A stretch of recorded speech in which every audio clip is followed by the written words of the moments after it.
Pierre, merci pour la gentillesse de nous permettre de bavarder un peu, voilà, Oui. de parler de votre activité culturelle, scientifique, politique, de personnalité de la Ve République. Voilà. Et tout d'abord, est-ce que vous pouvez nous expliquer un peu votre parcours de formation? Pourquoi juriste? Pourquoi publiciste? Et parce que je sais que la politique a joué un rôle important. Oui. Voilà, la formation, elle est éclectique. C'est-à-dire que je ne savais pas du tout ce que j'allais faire, comme beaucoup d'ailleurs quand on est jeune. Et c'est un peu le hasard et les circonstances qui m'ont conduit à faire du droit, à être professeur de droit. Quand j'étais étudiant, parce que c'est à ce moment-là que les choses commencent à se préciser, et à l'époque, il y avait dans les facultés des lettres une formation qui s'appelait l'année propédeutique, qui était une excellente chose parce que on s'orientait.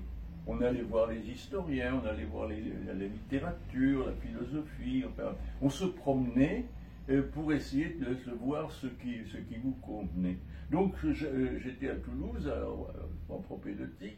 Et en même temps, je m'étais inscrit à la première année, enfin l'année préparatoire de l'Institut d'études politiques, parce que c'était intéressant, c'était bon. Et puis, il s'est trouvé que je suis tombé malade, j'ai été en sanatorium, à la montagne, et... un peu Thomas Mann, voilà. La montagne magique, oui, j'ai Zauberberg. Mais à ce moment-là, dans un sanatorium, qu'est-ce qu'on pouvait faire? Du droit. L'idée ne m'en était pas venue, mais j'ai été contraint c'était la seule chose qu'on pouvait préparer tranquillement et on pouvait passer ses examens. Donc j'ai pris la première année de droit, et puis ensuite, quand je suis sorti, je suis venu à Paris, et je suis inscrit en seconde année, j'ai continué, et en même temps, je suis allé à Sciences Po. Et j'ai eu les deux formations. Et alors, le droit ne m'intéressait absolument pas. Je passais mes examens, disons. Je passais mes examens. Mais ce qui m'intéressait, et je m'orientais, c'était l'économie. Et j'ai donc été en section économique à Sciences Po. Et j'ai eu 2 diplômes, économie politique et sciences économiques à la faculté de droit. C'était les années 50. C'était en 53, 54. Et alors, voilà quel était, si vous voulez, ma formation et le parcours. Donc, je me destinais, je ne savais pas très bien à quoi, mais en tout cas, c'était dans la voie de l'économie. Mais il se trouve que parallèlement, la vie politique, et j'étais à Sciences Po, d'autant qu'on était intéressé par ce qui se passait, par l'actualité, par les problèmes de façon générale. Et ça, c'était à Toulouse, non? C'était à Paris, quand j'étais à Paris. À Toulouse, je me promenais. À Paris, donc, je me suis orienté dans cette voie-là. Et donc, parallèlement à mes études d'économie, je m'intéressais à la vie politique. Et c'est à ce moment-là que j'ai rencontré, enfin pas personnellement, pas tout de suite, Pierre Mendès France, parce que nos professeurs, c'était généralement des hauts fonctionnaires, le tenaient en très grande estime, et en même temps, il y avait la guerre d'Indochine, et il était le seul qui disait des choses sensées, qui disait des choses courageuses. Donc j'étais intéressé, et comme je venais du Midi, je venais du Sud-Ouest, j'avais, disons, des sympathies pour le Parti radical, parce qu'il y avait une tradition du Sud-Ouest, et puis je retrouvais là une certaine convivialité, un individualisme que je ne trouvais évidemment pas chez les socialistes, et donc, par la force des choses, je me suis orienté parallèlement. Et quand Mendes France est arrivé, j'étais aux étudiants radicaux, comme ça, comme par curiosité, par intérêt. Et à ce moment-là, eh bien, j'ai suivi Mendes France quand il a pris la direction du Parti radical, et je suis resté 2 ans au Parti radical comme permanent du Parti radical, jusqu'à ce qu'on soit battu à la fin de 1957.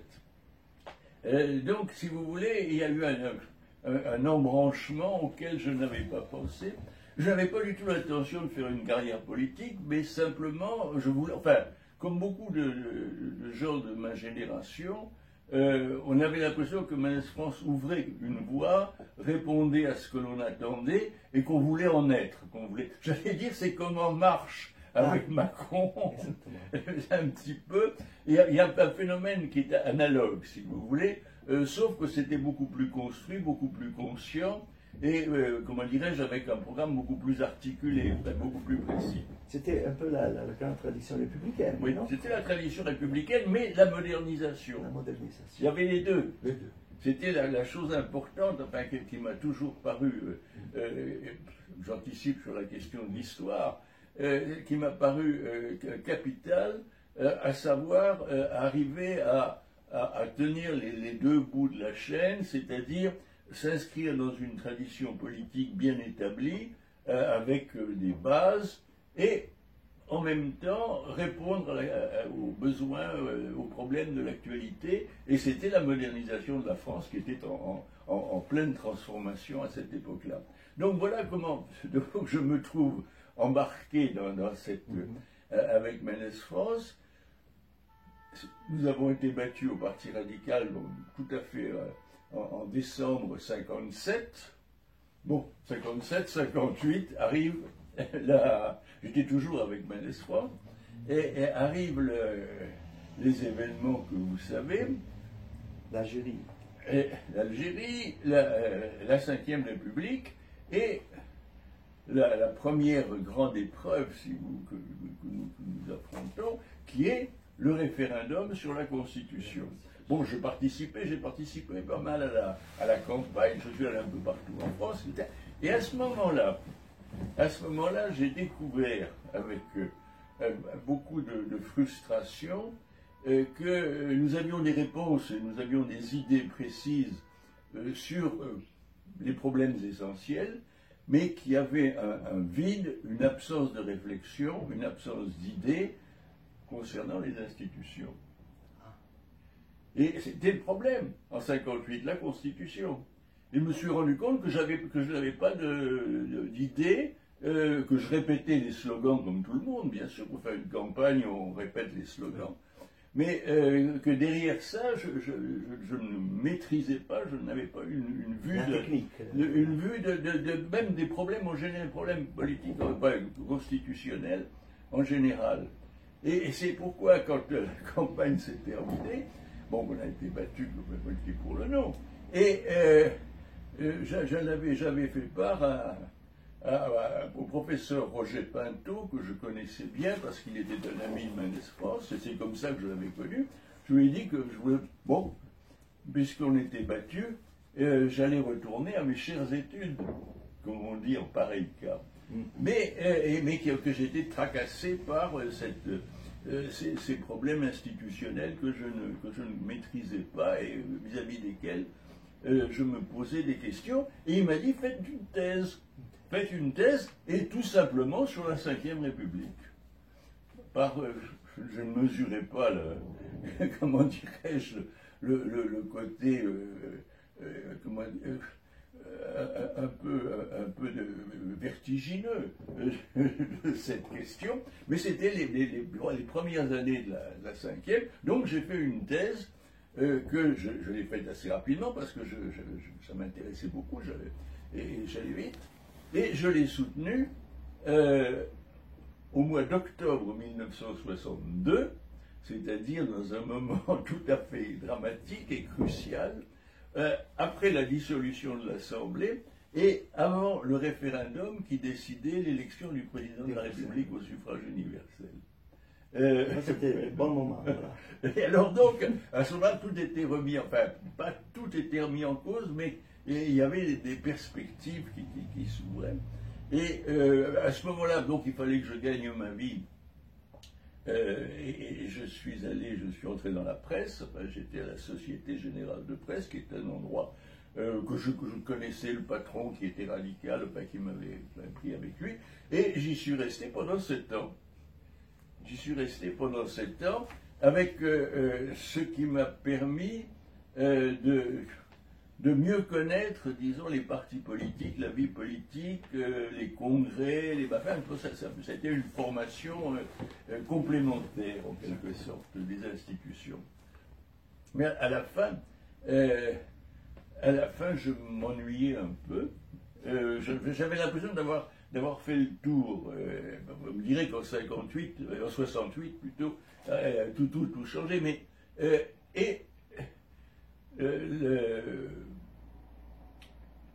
il y avait une possibilité, et il y avait des changements dans l'université, et j'avais un ami qui était à l'université Dauphine, et qui m'a dit de venir. Donc je suis allé chez lui, dans cette entreprise, enfin, dans cette innovation universitaire, et en même temps,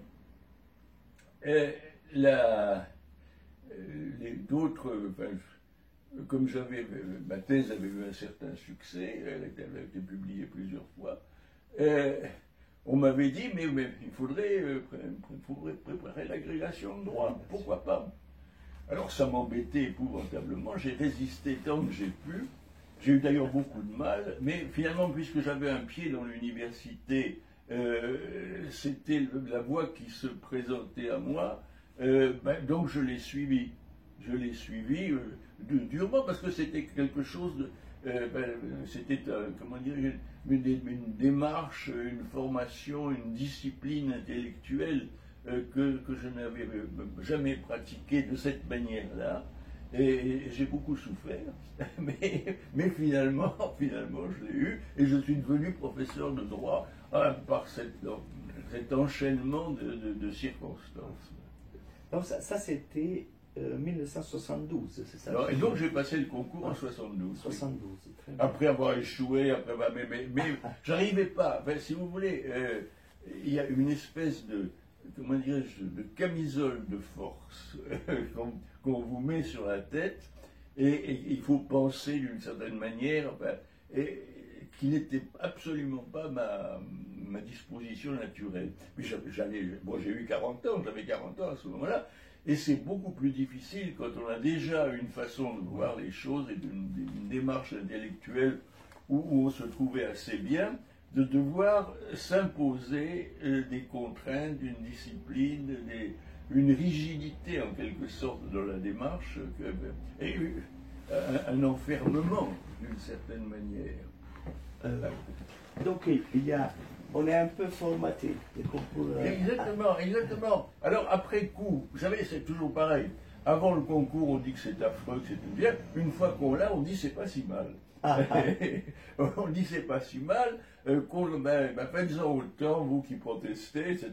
Puisque nous, on l'a bien fait.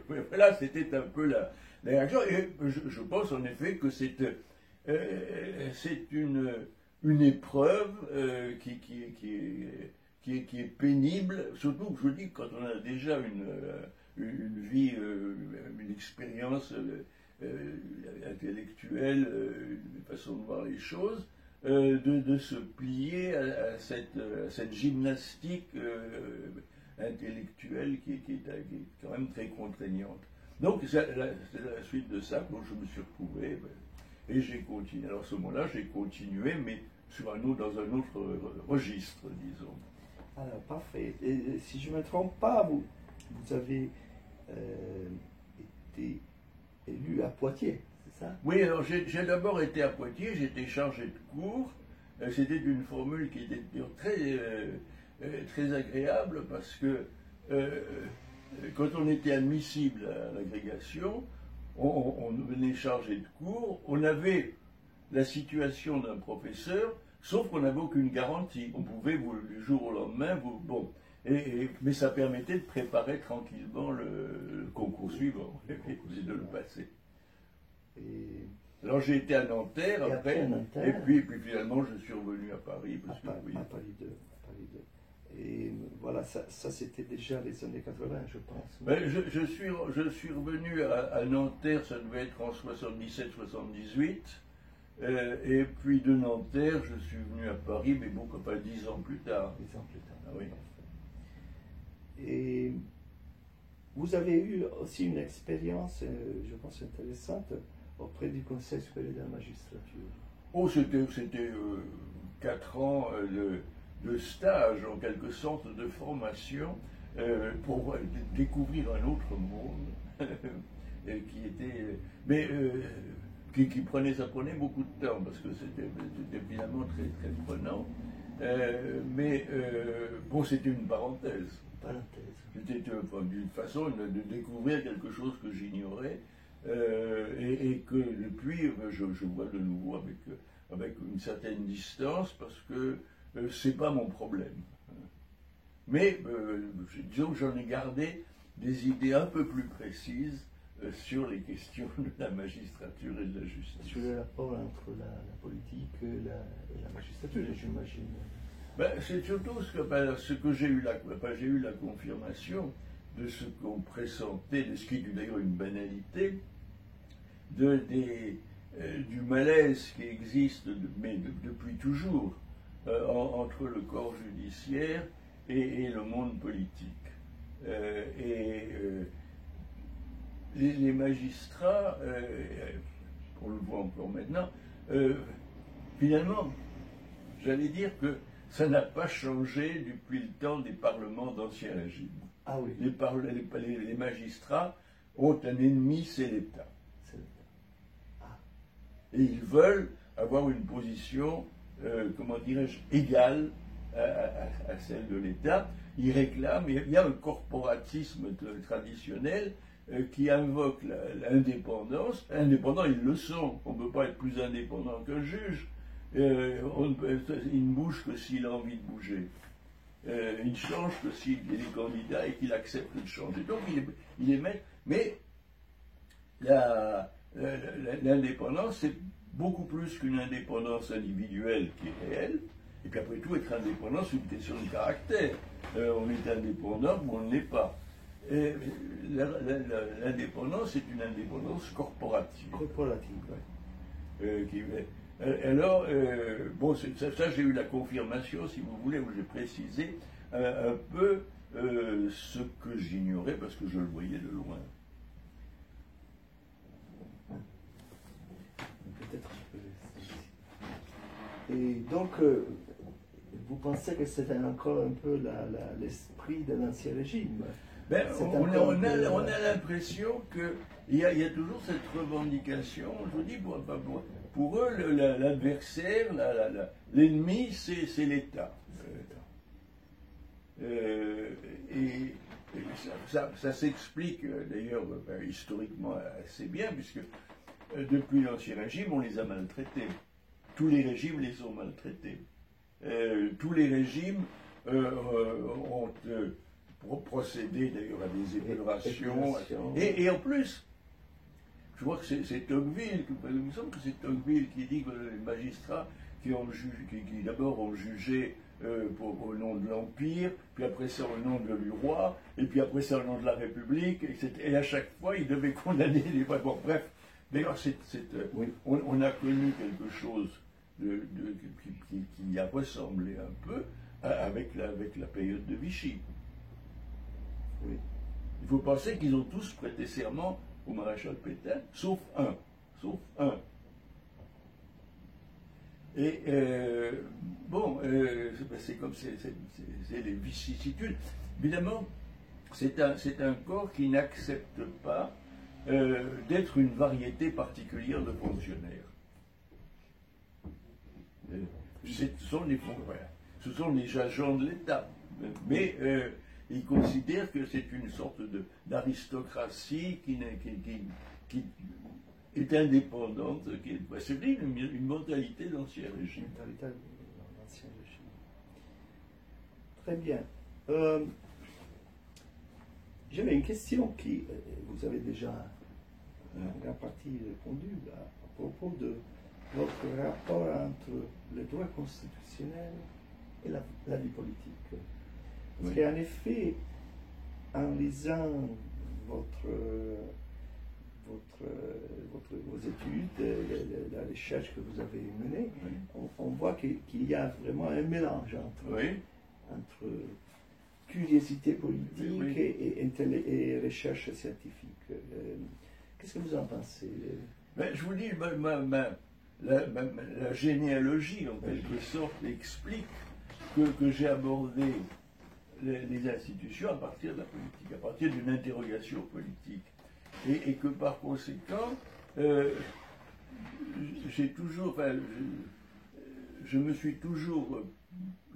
considéré les institutions dans le droit public, mais plus précisément le droit constitutionnel, bien sûr, d'un point de vue politique.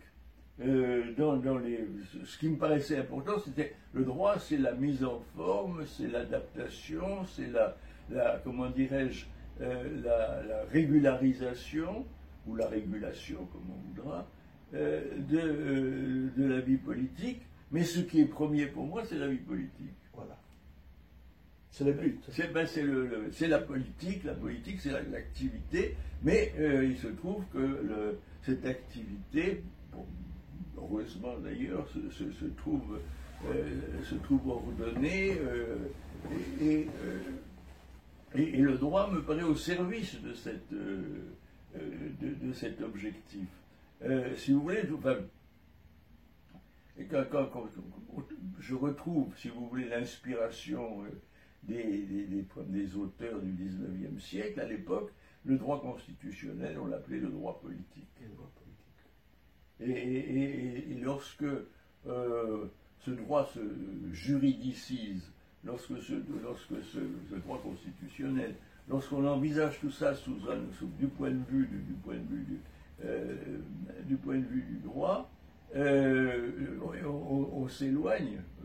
C'est la tendance moderne.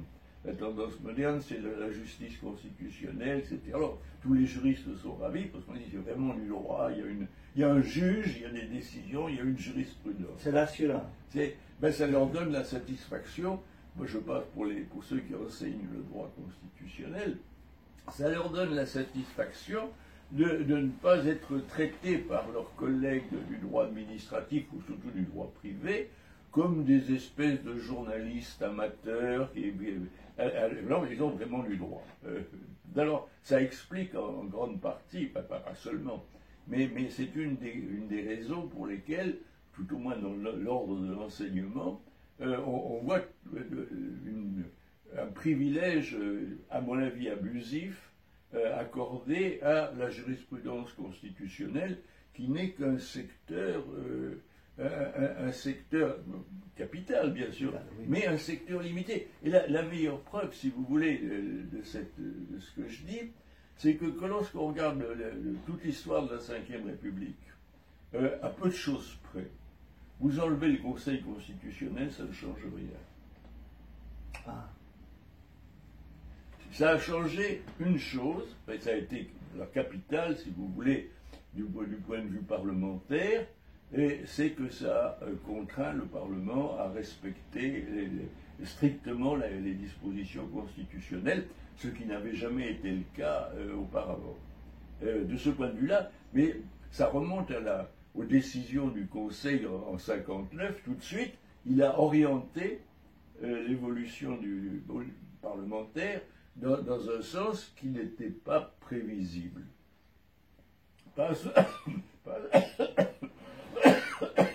En tout cas, pas à ce point-là. Mais autrement, vous enlevez ça, rien n'a changé. Et bien, toute l'évolution du régime, l'élection présidentielle, tout ça, le Conseil constitutionnel a permis, sans aucun doute, le passage au moment de la droite à la gauche, ces changements.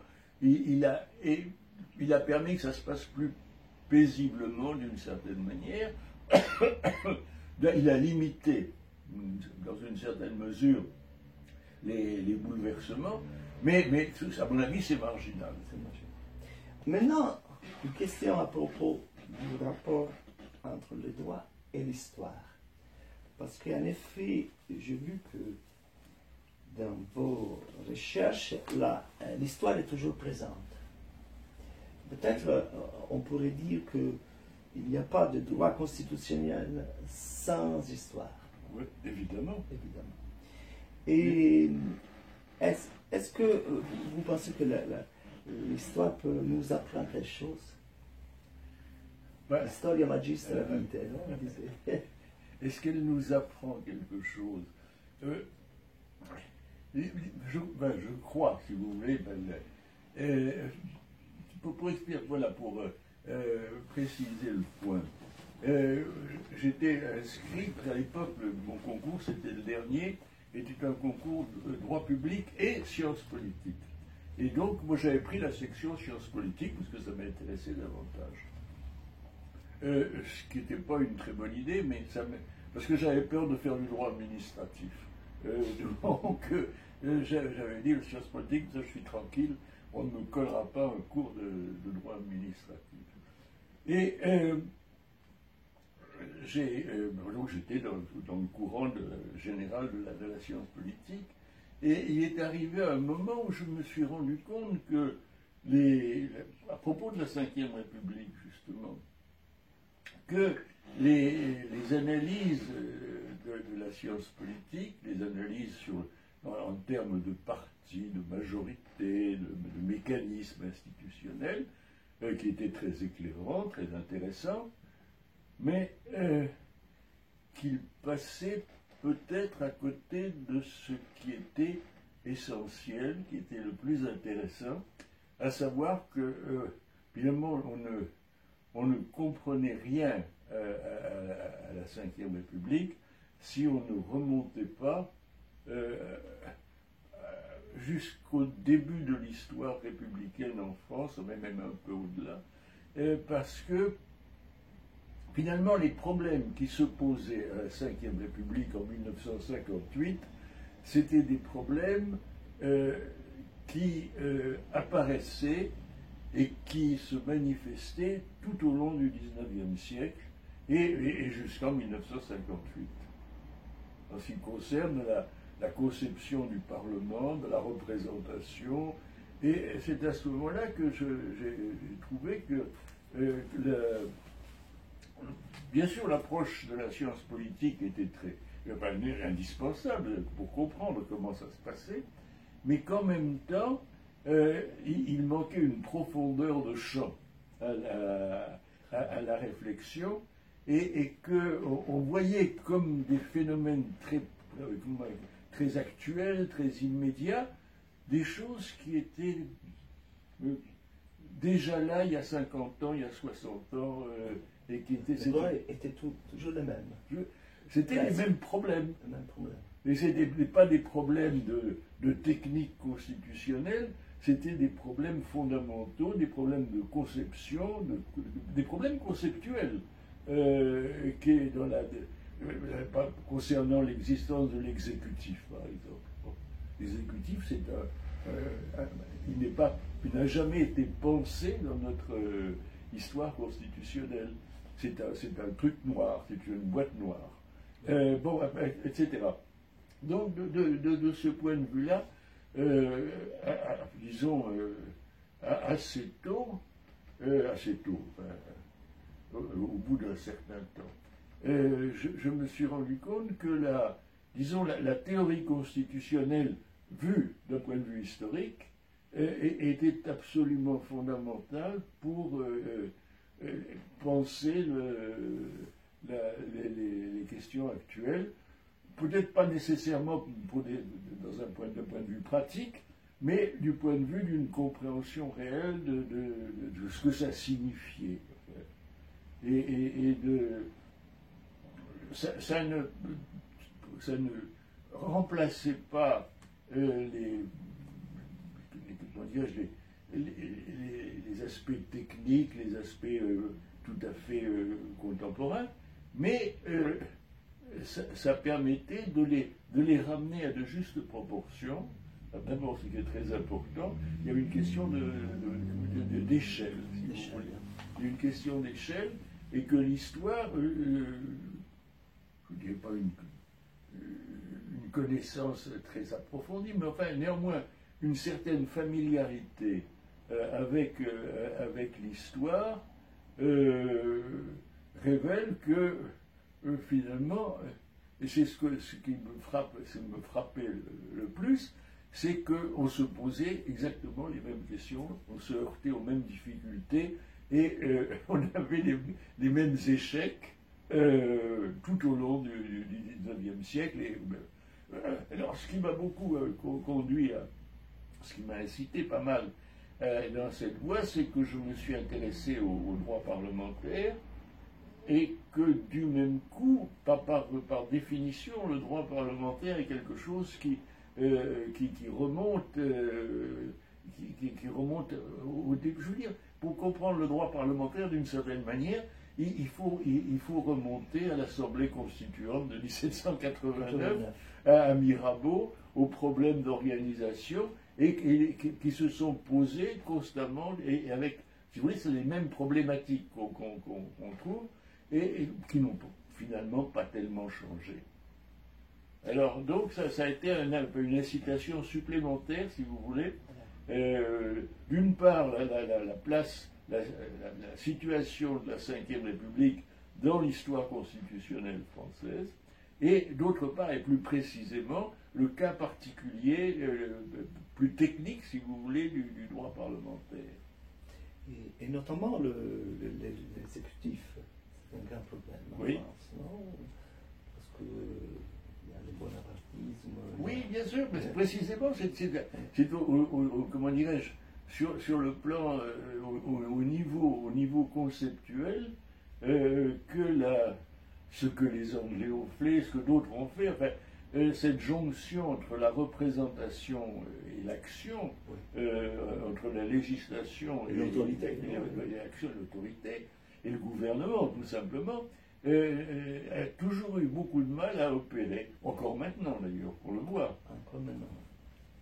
Et en effet, vous avez présidé la commission pour la définition de la responsabilité pénale, non? Oui, le président de la République, oui. Ça, c'est tout récent, non?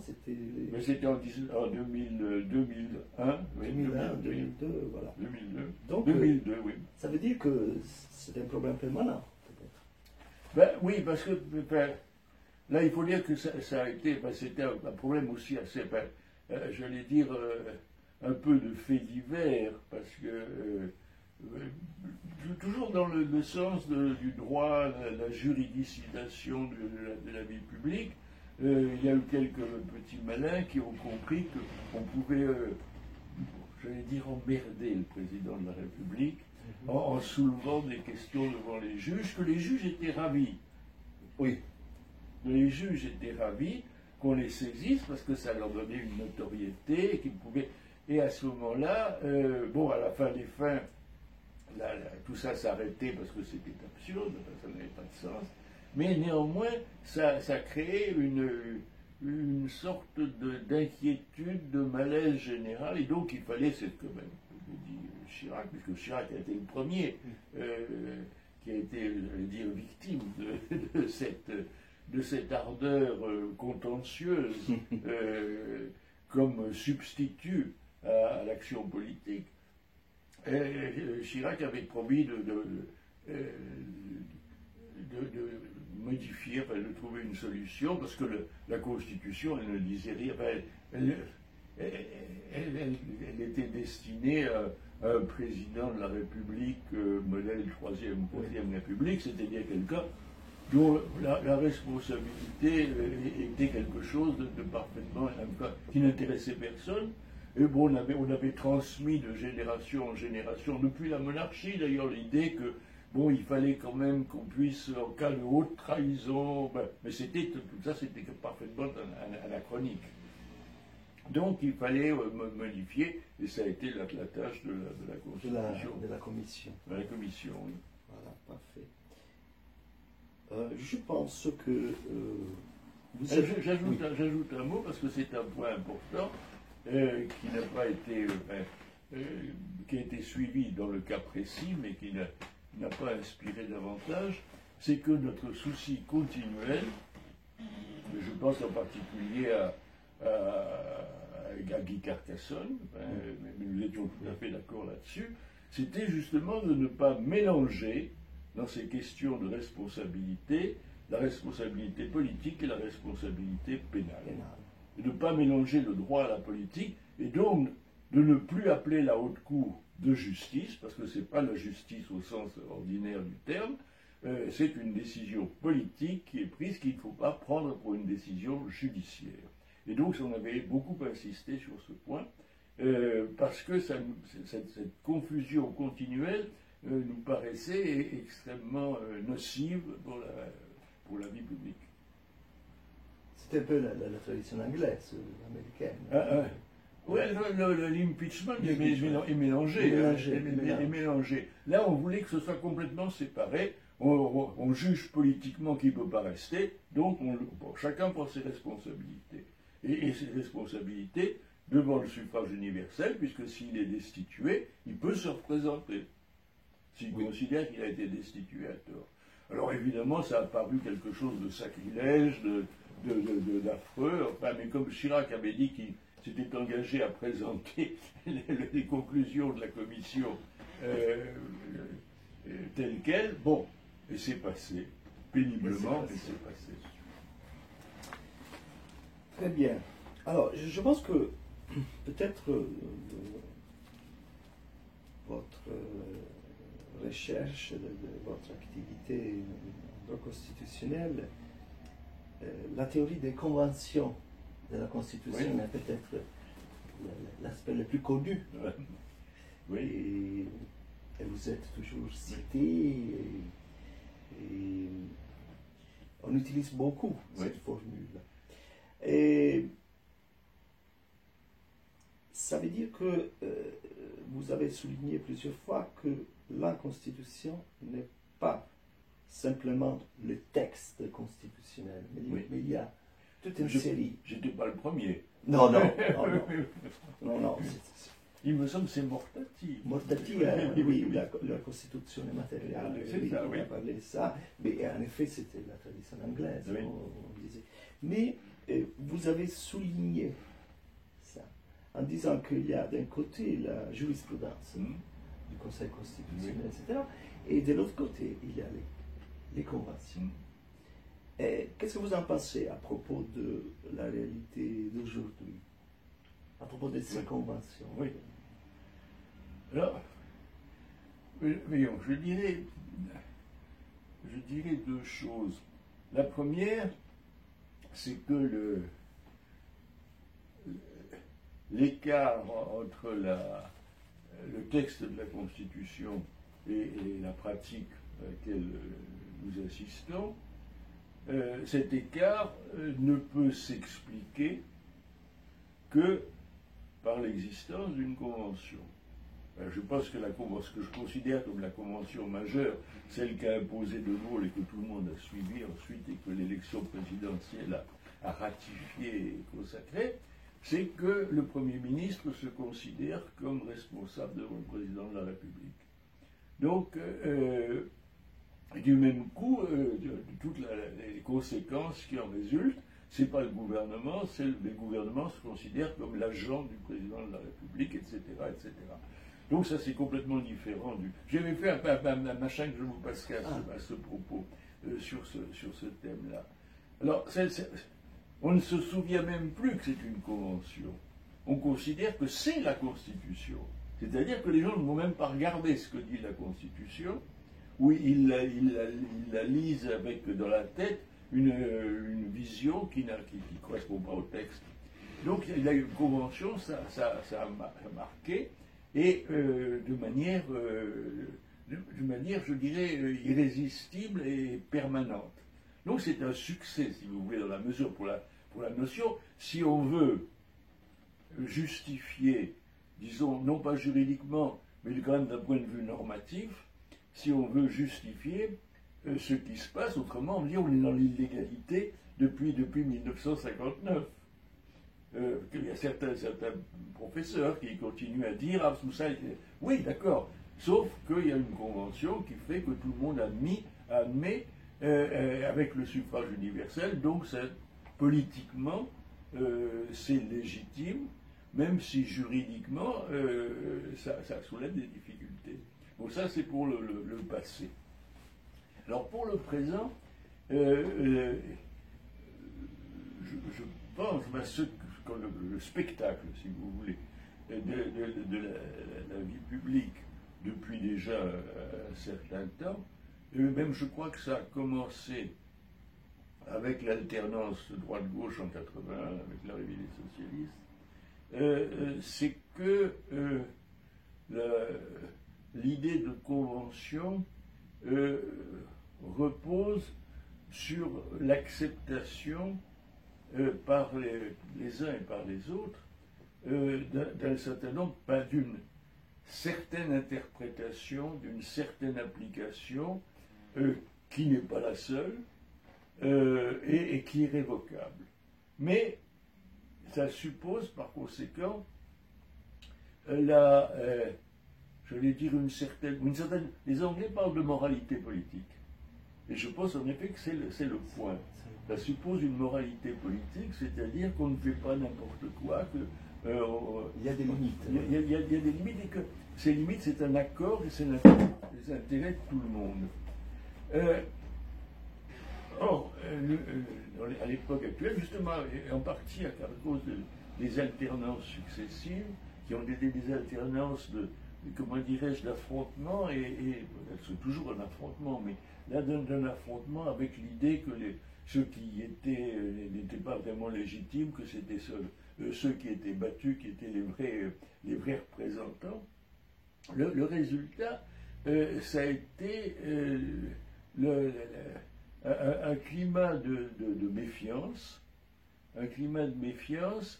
et parallèlement, ça s'inscrivait dans une sorte de mouvement de rationalisation. Il faut tout prévoir, les contrats américains, enfin, il faut tout prévoir à l'avance parce que on ne sait jamais, et donc il faut que ce soit écrit. Il faut tout écrire.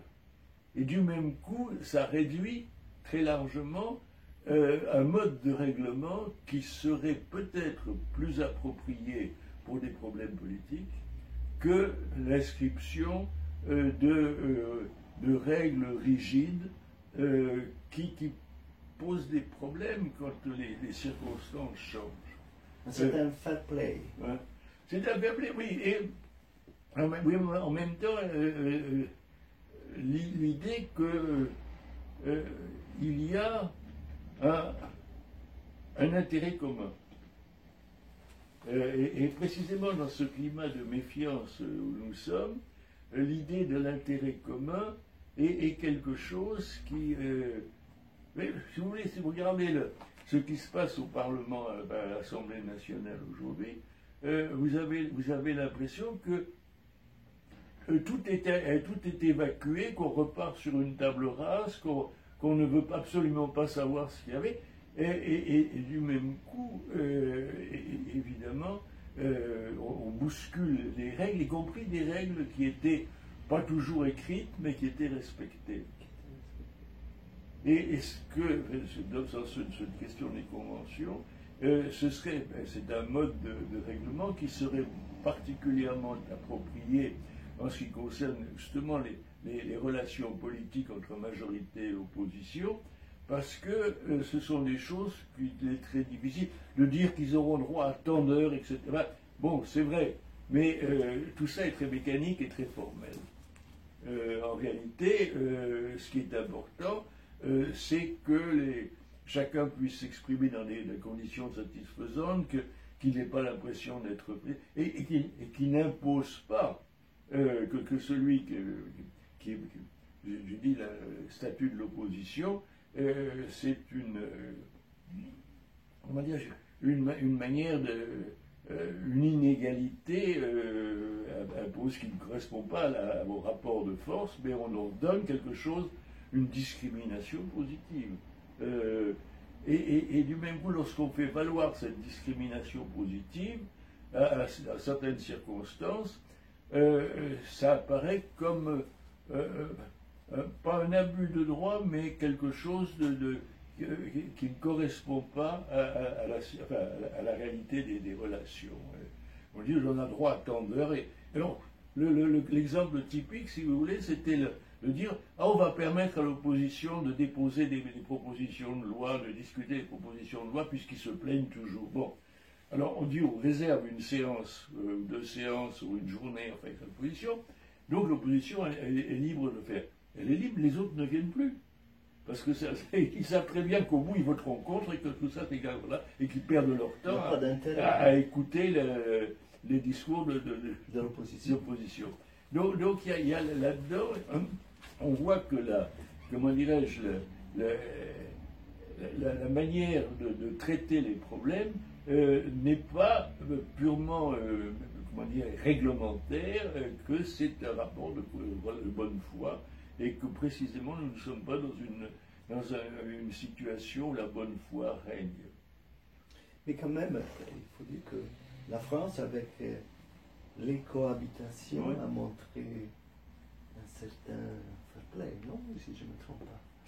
Je pense que ce fair play, alors là, le Conseil constitutionnel a joué un rôle très utile, parce qu'il a justement stabilisé les choses. Bon, du même coup, ça a limité les embardés, si vous voulez. Mais néanmoins, en ce qui concerne les rapports politiques, le résultat, ça a été que durant toute la législature, c'était une campagne électorale permanente. C'est-à-dire qu'on ne pensait plus qu'au prochain coup.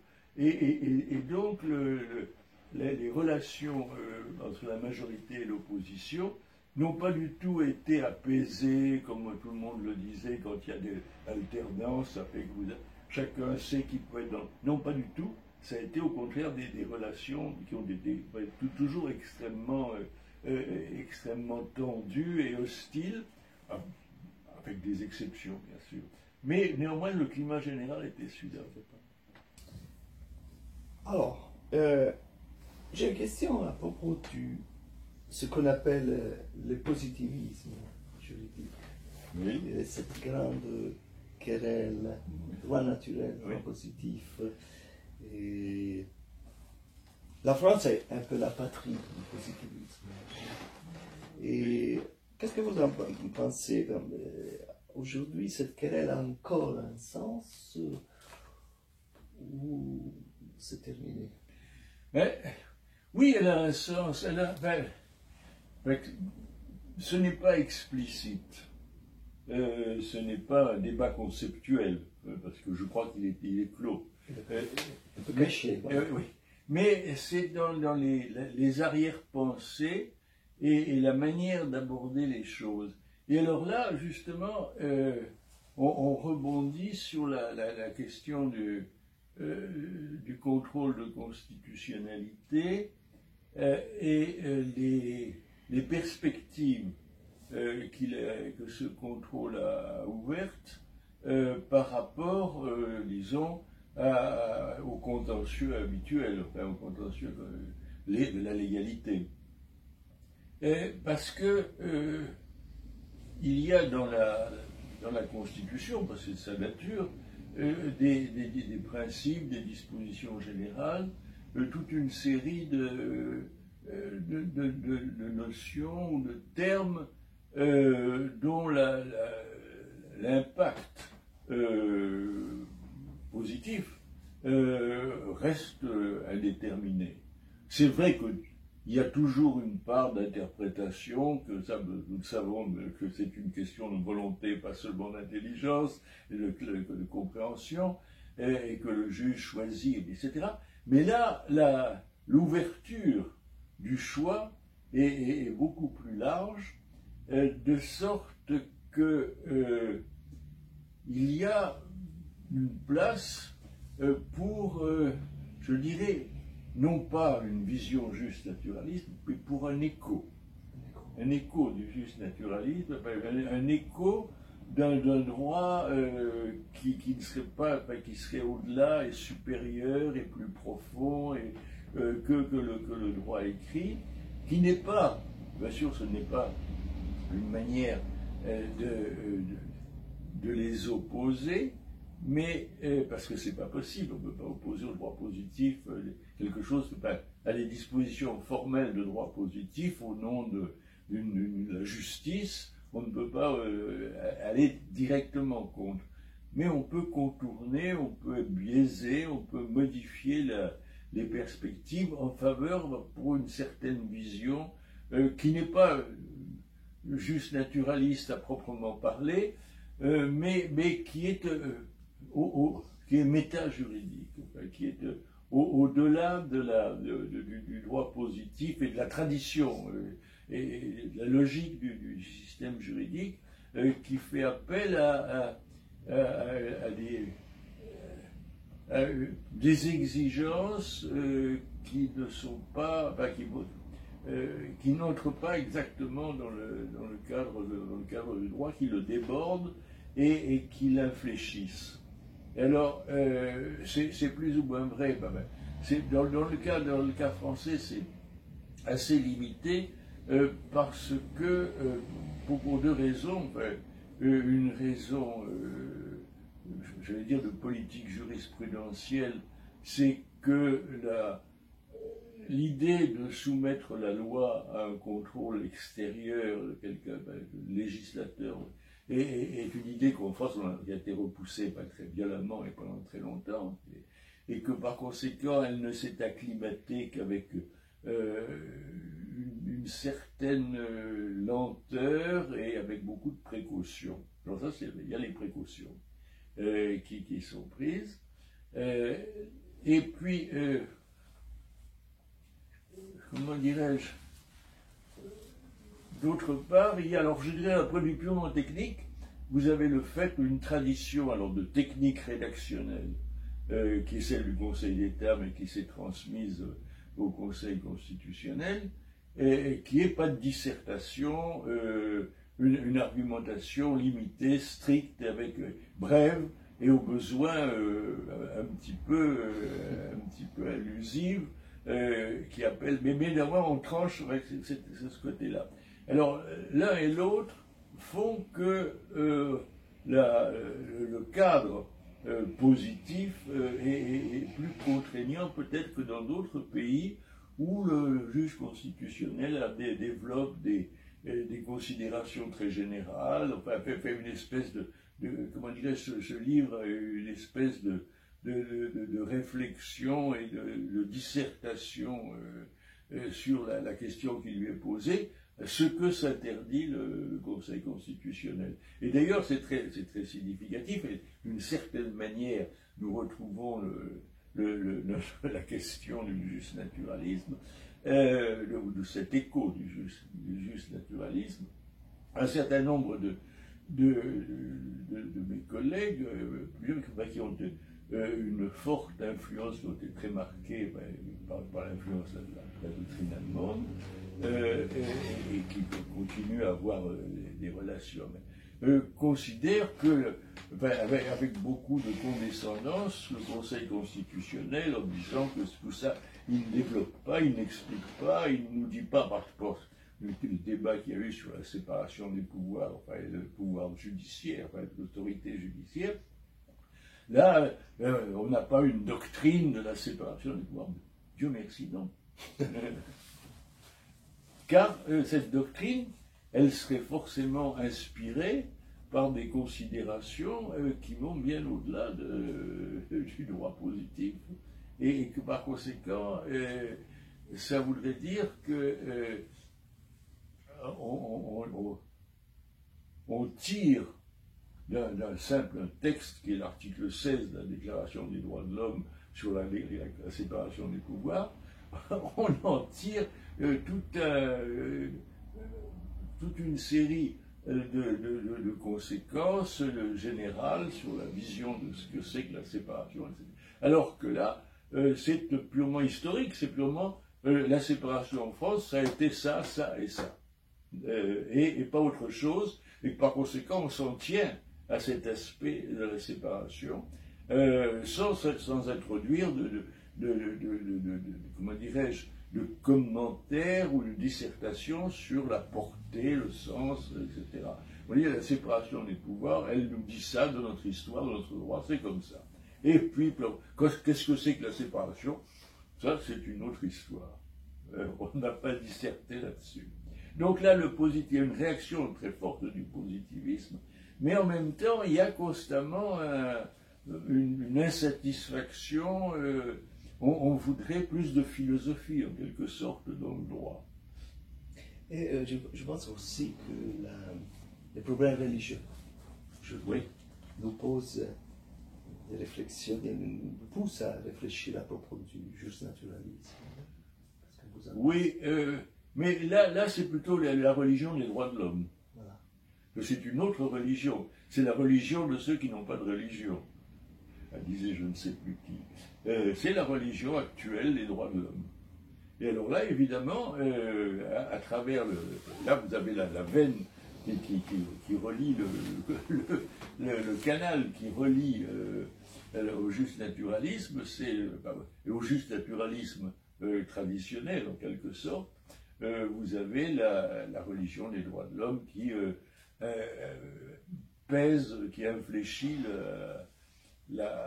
comment dirais-je, non seulement la doctrine, mais aussi la jurisprudence. Je pense en particulier, il y a un problème comme, je pense parce que c'était l'ancien secrétaire général du Conseil constitutionnel, Jean-Éric Schuttel, qui avait, dans un commentaire qu'il avait fait, remarqué que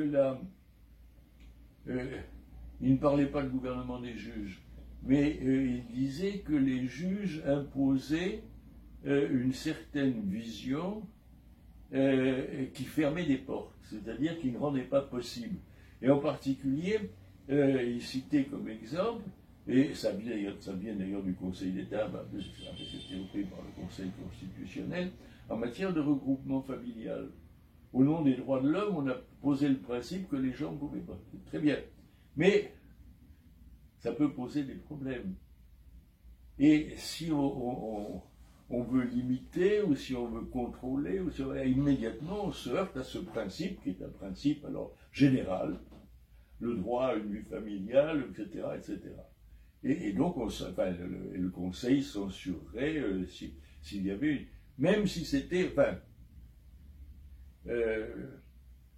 avec une incertitude, dans la mesure où l'importance pour l'opinion ferait que l'opinion penserait que c'est indispensable de prendre quelques mesures de régulation, de limitation, mais pourvu que ces mesures soient elles-mêmes très limitées, très, comment dirais-je, ne soient pas arbitraires, etc., le Conseil pourrait, je pense, ça dépend de l'opinion, parce qu'il est quand même sensible, et pour que comme tout le monde d'ailleurs, pour que ces décisions soient acceptées, qu'elles soient appliquées, il faut qu'elles ne heurtent pas de front brutalement l'opinion. On peut le nuancer avec l'opinion, mais néanmoins, il y a cette idée générale qu'il y a un principe qui est absolu. Nous avons, avec la religion des droits de l'homme, un retour à l'absolu. Qui est quand même quelque chose d'un peu différent, qui est même antithétique au positivisme, qui par définition est relatif. Relatif, oui, c'est vrai. C'est très intéressant. Yeah. Très intéressant. Pour conclure, aujourd'hui on parle très souvent de crise de la démocratie. Oui. Il y a aussi le phénomène Internet. Oui, oui. Il y a des changements très rapides dans l'opinion publique, des bouleversements politiques. Vous pensez qu'il y a vraiment une crise? Je pense qu'elle est en crise depuis qu'elle existe. Non, mais je veux dire, vous savez, c'est Montesquieu qui dit que dans la grandeur et décadence des Romains que dans une société où tout le monde ne peut pas se tenir tranquille. Enfin, je veux dire que, bon, forcément, il y a des désordres. Je veux dire que le désordre est inhérent à la vie sociale et que la démocratie est d'une certaine manière une façon de civiliser le désordre. Comment dirais-je, à la fois de l'accepter, mais d'en limiter les conséquences, puisqu'après tout, il y a toujours la possibilité de voter, de changer le gouvernement, etc. Bon, alors, je dirais d'un point de vue matériel, en quelque sorte, le désordre étant inhérent à la vie sociale et spécialement à la vie politique, il en résulte, dans le fonctionnement des institutions, un sentiment quelquefois de confusion. Ça, c'est un point. Et puis,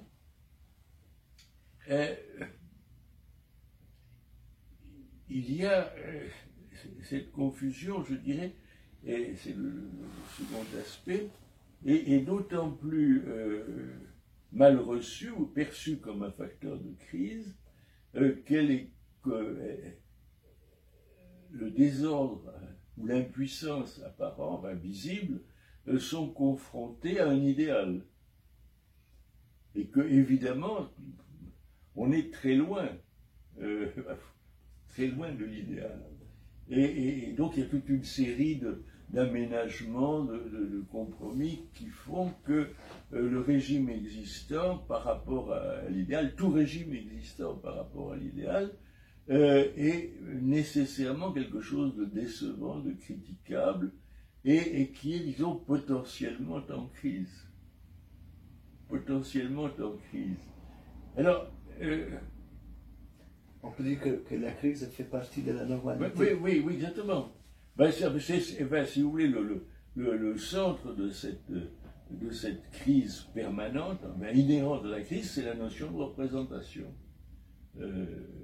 Parce qu'elle relie l'individu, les intérêts privés à l'intérêt général, sous une forme qui est souvent bancale, pas satisfaisante, et qui donne tantôt l'impression qu'on sacrifie l'intérêt général aux intérêts particuliers, et tantôt l'impression que les intérêts particuliers ne peuvent pas s'exprimer, sont méprisés.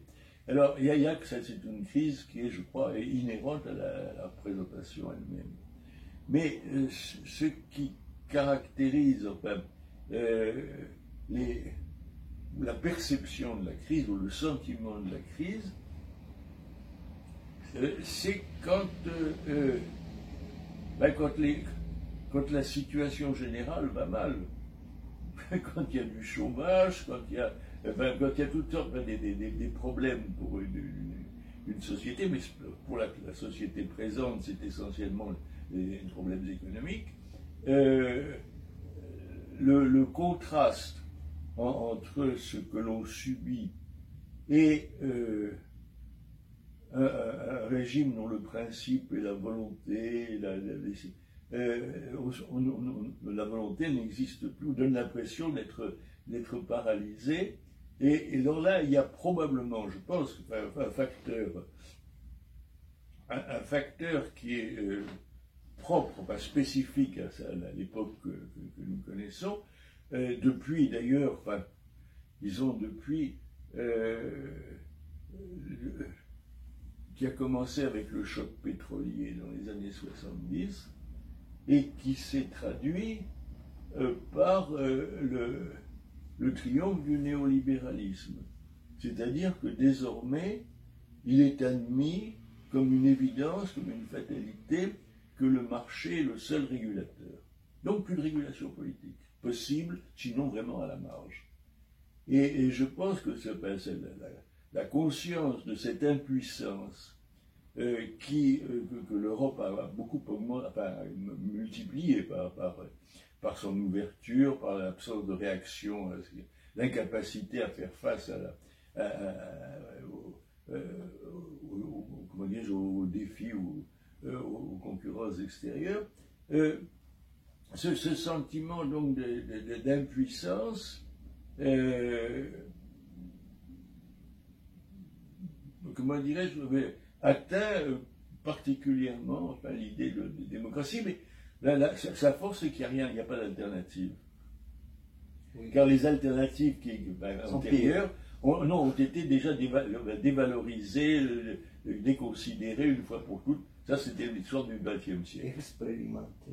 Oui, oui, elles ont été pratiquées, on les a vues, donc du même coup, il nous revient.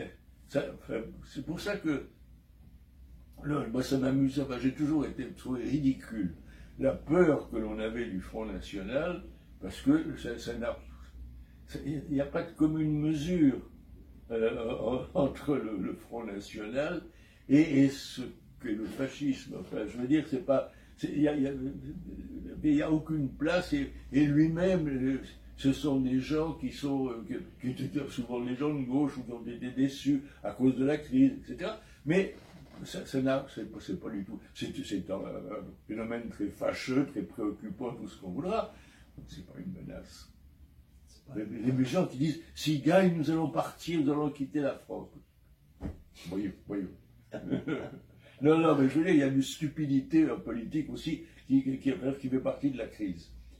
C'est une conséquence. Un accompagnement de la crise, une démultiplication de la crise, c'est la bêtise. C'est la bêtise. Et je pense qu'on a connu beaucoup de bêtises. Mais il y a une forme de bêtise, je crois, de simplicité, d'ultra simplicité et de ce qu'on disait à propos de la volatilité de l'opinion, enfin, d'absence de recul, qui fait que les problèmes sont particulièrement difficiles à... Trop des slogans, peut-être. Hein? Trop des slogans. Oui, mais des idées absurdes. Enfin, je veux dire que... Regardez, je prends un exemple. Hein. Tout le monde s'est extasié, y compris des gens sérieux dans la presse, etc., parce que Macron avait écrit, il n'y a pas très longtemps, il avait écrit un papier dans lequel il expliquait que le problème de la France, c'était la mort d'avoir coupé la tête de Louis XVI, et que donc on était frustré depuis cette époque d'être privé de monarque.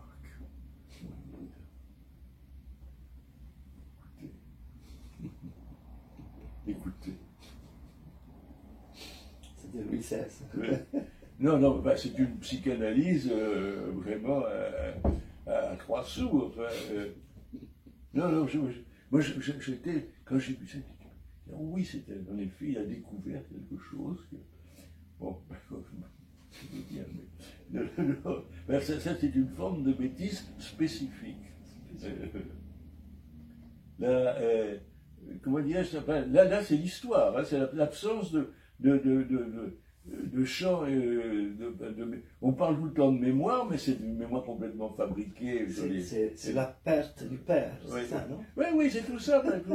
Alors on peut y aller, vous avez en plus les sciences humaines renchérissent dans ce domaine et donnent une légitimité, un sérieux à des divagations de ce genre. Voilà. Donc on peut dire que dans une certaine mesure,